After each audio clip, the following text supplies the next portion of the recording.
Ibinabana ang kanilang mga maskara. Lahat may hangganan, pati kasamaan ng pamilya nila. This is part of our lives. Ako, inaamin ko na eh. Nagpaakit ako. Nang gusto ko nang kumalas, blackmail niya ako. Tunog scammer ang dating mo.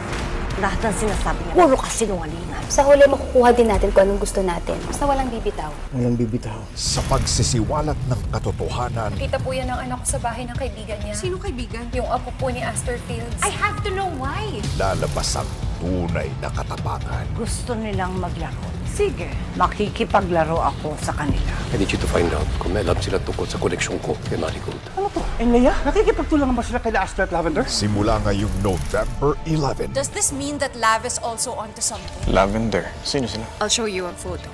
Kasal si Tyrone Caris. Ikaw, ano bang posisyon mo sa buhay ni Tyrone? simula na rin ang kanilang unmasked ear. This woman is Jasmine Flores. Wala nang itatago. Alam na kita kung sino ka. Tumakas ka. Sasabak na sa wasakan ng pagkatao. Nakikiusap ako sa'yo, love. Huwag mo muna sasabihin kay Camila yung totoo. Pero kailangan namin umalis dito. Baka mapag-initan siya ni Irene. Harry, you have to find them! Simula na ng tunay na gyera. Huwag ka nang tumakas, Jasmine. Ano? Papatayin mo ko?